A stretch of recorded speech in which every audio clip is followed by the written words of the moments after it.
Hi అండి, అందరూ బాగుండాలి, అందులో మేము ఉండాలి. ఈరోజు మా ఇంట్లో మిక్సింగ్ పులిహోర చేస్తున్నాను. దానికి కాబట్టి నేను తర్వాత చూపిస్తాను.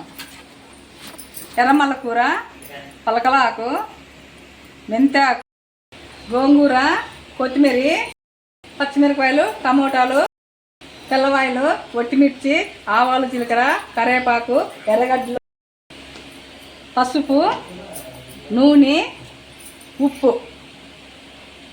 ఎలా చేయాలో చూపిస్తాను. తీసుకొని ఒక బాణలి ఒక గిన్నె పెట్టుకొని గిన్నెలో ఆయిల్ వేసుకోవాలి. ఆయిల్ వేడెక్కినాక ఆవాలు, జీలకర్ర, ఒట్టిమిర్చి, కరివేపాకు, ఎర్రగడ్డలు. ఇప్పుడు కాసేపు ఆగాలి, వేగాలి. ఇప్పుడు నూనె వేగింది, అన్ని తాలింపు అన్నీ వేగినాయి. ఇప్పుడు టమోటాలు, పచ్చిమిరపకాయలు వేసుకోవాలి. కాసేపు ఆగాలి. తర్వాత మరి ఆకులు వేసుకోవాలి. కొద్దిగా పసుపు,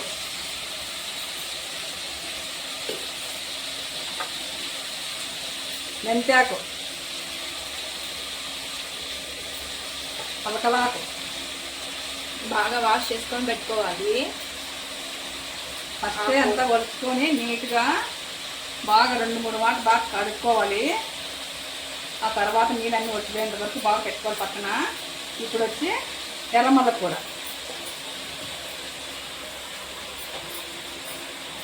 చాలా బాగుంటుందండి, పిల్లలు కూడా బాగా తింటారు. తాలింపు చేస్తే ఎలా తిన్నారు వాళ్ళు, ఇప్పుడు చేసి పెట్టినారంటే బాగా తింటారు పిల్లలు. బాగా ఆరోగ్యానికి కూడా మంచిది చాలా. ఇప్పుడు వచ్చి గోంగూర.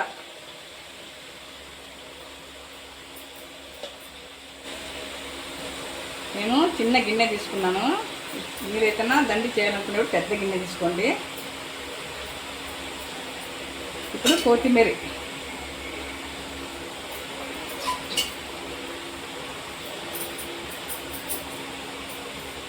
బాగా ఈ ఆకుకూరలు తింటే మనకు కూడా బాగా బ్లడ్ పడుతుంది, ఆరోగ్యానికి కూడా మంచిదండి. ఇప్పుడు వచ్చి రాళ్ళు పండి తగినంత వేసుకున్నాను, తక్కువ వచ్చి మరీ వేసుకున్నాను. ఇప్పుడు బాగా కాసేపు బాగా నూనెలోనే మగ్గిపోతుంది. బాగా పలావులోకి కూడా చేసుకొని తిన్నామంటే భలే ఉంటుందండి టేస్ట్. పలావులోకి సూపర్తో ఉంటుంది. ఇప్పుడు ఇదంతా బాగా ఉడికిపోయింది, బాగా ఉడికింది అంతా. కొద్దిసేపు ఆగిమిచ్చి కొంచెం చల్లగా ఇప్పుడు ఆఫ్ చేస్తాం స్టవ్ ఆఫ్ చేసి కాసేపు అట్ట పెట్టాలి. కొంచెం చల్లగా అయినాక రాముకోవాలి. రాముకున్న తర్వాత ఈ తెల్లవాయలు వేసుకొని మళ్ళీ గంట పట్టుకొని తినేసేయాలి అంతే. పెట్టుకొని బాగా రాముకొని గిన్నెలో ఉంటే ఇప్పుడు దాంట్లోకి పచ్చి తెల్లవాయలు అట్లా దొంచేసి ఒక్క బిక్కలు దొంచేసి దీంట్లోకి వేసుకోవాలి. వేసి కలబెట్టుకుని బాగా కలిపిచ్చుకొని చాలా బాగుంటుందండి. ఒక్కసారి చేసినారంటే మీరు అస్సలు మర్చిపోరు. మీ ఇంట్లో వాళ్ళు ఒకసారి తిన్నారంటే మళ్ళీ అది చేయండి, అదే చేయండి ఇంట్లో మీ ఇంట్లో వాళ్ళు అడుగుతారు మీకు.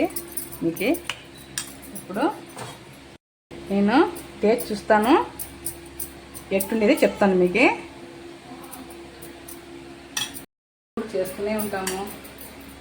చాలా అయితే వాసన అయితే గమ్మగమ్మ వస్తుంది వాసన.